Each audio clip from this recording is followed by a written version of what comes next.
شکوے اور شکایت تو اپنوں ہی کے ساتھ ہوا کرتے ہیں. اور یاد رکھنا بلا تمثیل بلا تمثیل بلا تمثیل اللہ اپنے بندوں سے اتنی محبت کرتا ہے. کروڑوں مائیں مل کر اگر کسی ایک بچے سے محبت کرنا چاہے تو کروڑوں ماؤں کی محبت بفرض محال ایک انسان کی کروڑوں مائیں ہو نہیں سکتی، لیکن صرف تمثیل کے لیے کروڑوں ماؤں کی محبت ایک پلے میں رکھی جائے ایک بچے کے حوالے سے، اور میرے اللہ کی محبت ایک طرف، واللہ کروڑوں ماؤں کی محبتیں وہ مقام نہیں رکھتی جو اللہ اپنے بندوں سے محبت فرماتا ہے. حدیث پاک میں آتا ہے اللہ کے رسول صلی اللہ علیہ وآلہ وسلم ایک مرتبہ آقا کریم صلی اللہ علیہ وآلہ وسلم جو ہے ایک مقام پر تشریف فرما ہے.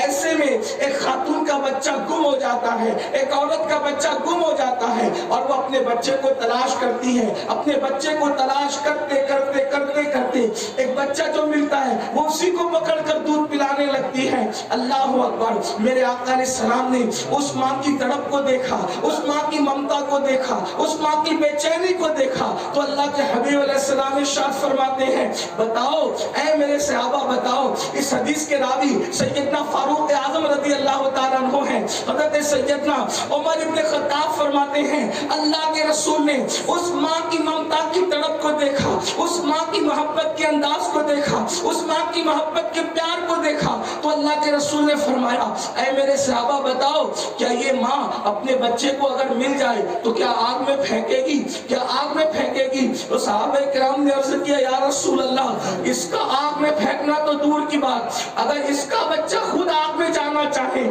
تو یہ آگ میں جانے نہیں دے گی. تو میرے کریم آقا نے فرمایا اے میرے صحابہ یہ ماں اپنے بچے سے جتنا پیار کرتی ہے اس سے زیادہ اللہ اپنے بندوں سے پیار فرماتا ہے. اب آپ اندازہ کریں اللہ اپنے بندوں سے اتنا پیار کرتا ہے، لیکن آج ہم دعائیں تو کر رہے ہیں، دعاؤں میں رو بھی رہے، گڑ گڑا بھی رہے، آیت کریمہ کا ختم بھی ہو رہا ہے. لیکن آپ سے پوچھنا چاہتا ہوں اتنا بڑا ہزاروں کا یہ مجمع ہے، آپ مجھے بتائیں کہ ہمارے اندر احساس گناہ ہے، کہ ہمارے اندر احساس جرم ہے؟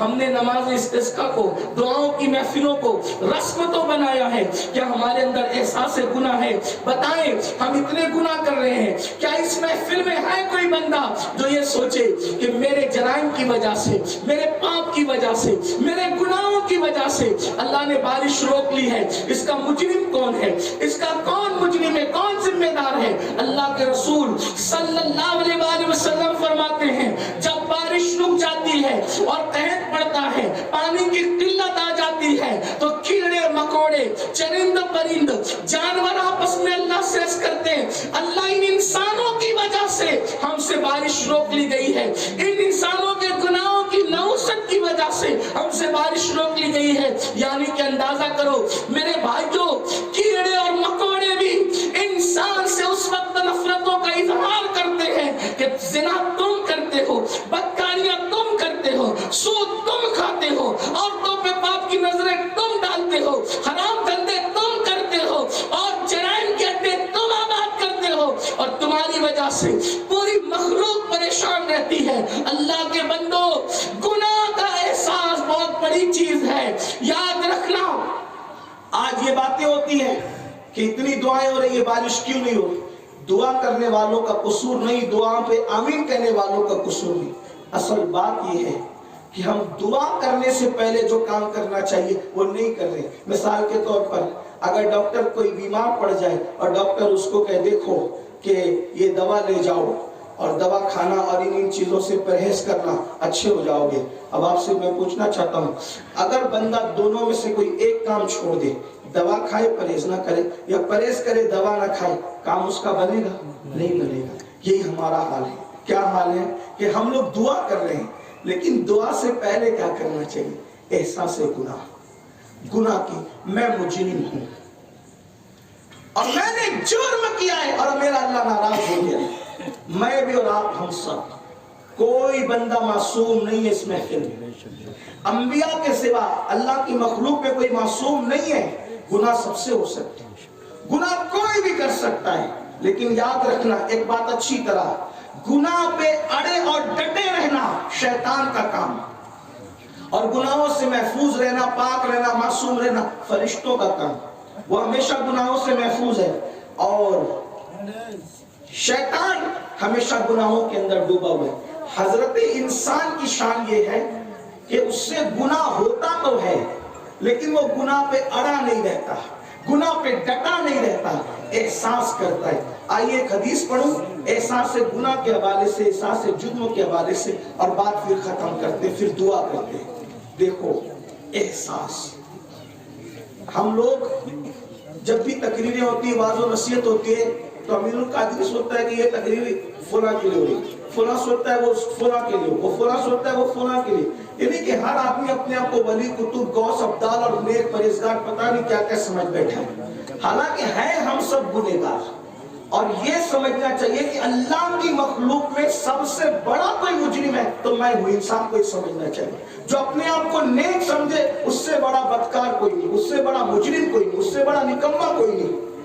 آج ہم نے اپنے آپ کو نیک سمجھنا شروع کیا اور ہم پیٹ میں حرام ہیں، آنکھوں میں حرام ہے، کان حرام سن رہے ہیں، حرام میں ڈوبے ہوئے ہیں۔ احساس سے جرم انسان کو بہت بلند کرتا ہے۔ دیکھو انسان، کسی نے کہا نا خطا بشر کے لیے ہے، بشر خطا کے لیے۔ میں یہ نہیں کہتا کہ گناہ نہیں ہوتے، ہوتے ہیں، لیکن گناہ پہ قائم نہیں رہنا چاہیے، احساس سے گناہ رکھو۔ ایک نوجوان تھا، ایک نوجوان، اس جوان کو مائز کے نام سے جانا گیا۔ ایک جوان ہے، اس نوجوان کا نام ہے مائز، اور اس مائز نام کے جوان نے اللہ کے رسول صلی اللہ علیہ وآلہ وسلم کے مبارک ہاتھوں پر کلمہ پڑھنے کا شرف حاصل کیا۔ سوچو کتنا خوش نصیب ہوگا اس جوان کا مقدر، اور کیا وہ نصیب والا ہوگا کہ اللہ پاک نے اس کو رسول اللہ کے خوبصورت خوبصورت گورے گورے عظیم الشان ہاتھوں پر، جس کو قرآن ید اللہ فوق ایدیہم کہہ کر کے پکارتا ہے، ایسے ہاتھوں پر اس جوان نے کلمہ پڑھا۔ کلمہ پڑھنے کے بعد اس جوان کی شادی بھی ہوئی۔ شادی کے بعد اتفاق ایسا ہوا کہ ایک کنیز بہت خوبصورت تھی، وہ خوبصورت کنیز سے اس کی آنکھیں چار ہوئی، اور وہ نوجوان اس سے آنکھیں چار ہوئی، محبت کر بیٹھا، اور محبت کے اندر اس کے قدم اتنے آگے بڑھے کہ اس سے وہ ہو گیا جس کا ذکر یہاں اعلان کرنا مناسب نہیں۔ صرف اشارے میں یہ کہتا ہوں کہ اس جوان سے بدکاری ہوئی، بس اتنا کہہ سکتے ہیں۔ بدکاری ہوئی تو وہ جوان کو کسی نے مشورہ دیا، اس جوان نے کسی کو بتایا کہ مجھ سے ایسا ایسا ہوا۔ احساس تھا اس جوان کو، اپنے کیے کا احساس۔ مائز نام کے اس جوان کو اپنے کیے کا احساس تھا، اور اس نے کسی کے پاس کہا کہ یار مجھ سے یہ برائی ہو گئی، تو اس نے مشورہ دیا تو کیا ہوا؟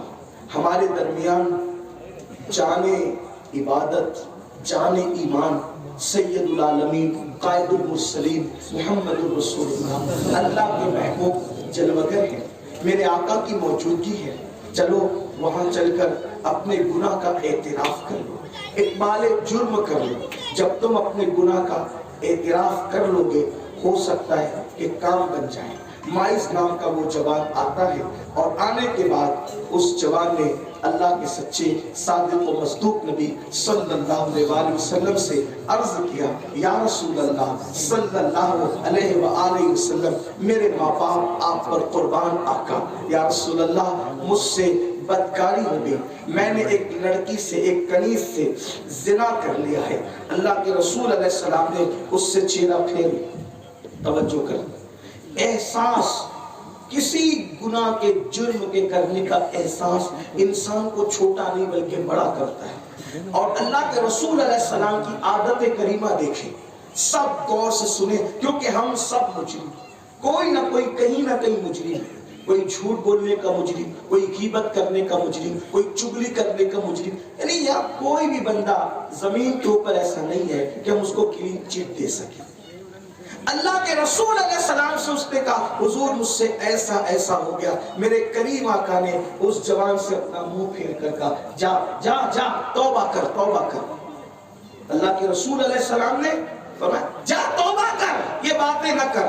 یعنی کیسے کریم ہے، سید المعصومین ہو کر اگر کوئی اپنے گناہ کا اظہار آ کر کے خود کرتا ہے کہ میں نے گناہ کیا ہے تو حضور اس کو دیکھ بھی نہیں رہے، فرماتے جا جا توبہ کر، اس لیے کہ ہر گناہ کا اختتام اینڈ اور گناہ کی صفائی کا سب سے بہترین اگر کوئی اسلام میں ذریعہ ہے اس کو توبہ کہتے ہیں۔ توبہ سے بڑی کوئی چیز نہیں ہے، اور یاد رکھنا ہزاروں سال کا مجرم اگر سچے دل سے توبہ کرے میرا اللہ اس کو بخش دیتا ہے۔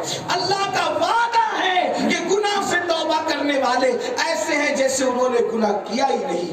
تو میرے کریم آقا نے چہرہ پھیر کہا چل جا یہاں سے، تو توبہ کر چل۔ اس نے دوسری طرف سے آیا، اس کی آقا مجھ سے یہ گناہ ہو گیا۔ میرے کریم آقا نے پھر اپنا رخ انور پھیر۔ لوگ یہ کہتے ہیں حضور نے مجرم سے رخ پھیرا، میں نے کہا نہیں، مجرم سے نہیں پھیرا، یہی تو سوچنے کا انداز ہے۔ غیر اپنے ہو گئے تو ہمارے بدل گئے، نظریں بدل گئی تو نظارے بدل گئے۔ کریم آقا نے اس سے منہ نہیں پھیرا، واللہ وہ مجرموں سے منہ پھیریں گے تو پھر مجرموں کا ہے کون؟ حضور نے اصل میں کوئی جرم کر کے آتا ہے اور اس سے کوئی بڑا آنکھ ملاتا ہے تو مجرم شرمندہ ہو جاتا ہے۔ میرے محبوب کو یہ پسند نہ تھا کہ مجرم بھی شرمندہ ہو جائے، اس لیے حضور نے خود ہی رخ انور پھیر کر مجرم کو شرمندگی سے بچایا۔ میرے امام کہتے ہیں وسعت دی ہے خدا نے دامن محبوب کو، جرم کھلتے جائیں گے اور وہ چھپاتے جائیں گے۔ اللہ کے رسول علیہ السلام نے پھر جا جا توبہ کر جا، ایسی باتیں نہیں کرتے، میں حدیث پاک کا مفہوم پیش کروں، جا جا ایسی باتیں نہیں کرتے، توبہ کر۔ اس کے بعد اس نے پھر پلٹ کر آیا تیسری بار، حضور مجھ سے جرم ہو گیا، مجھ سے گناہ ہو گیا، آقا مجھے پاک کر دیں۔ صدیق اکبر نے اس کو پکڑ کے کہا ادھر آ، چوتھی بار نہ کہنا۔ سیدنا صدیق اکبر نے فرمایا چوتھی بار نہ کہنا ورنہ اسلام کے قانون کے مطابق پھر تجھے سزا ہوگی۔ لیکن وہ نہ مانا اور اس نے اپنے گناہ کا اقرار چوتھی مرتبہ زنا کے حوالے سے کر لیا۔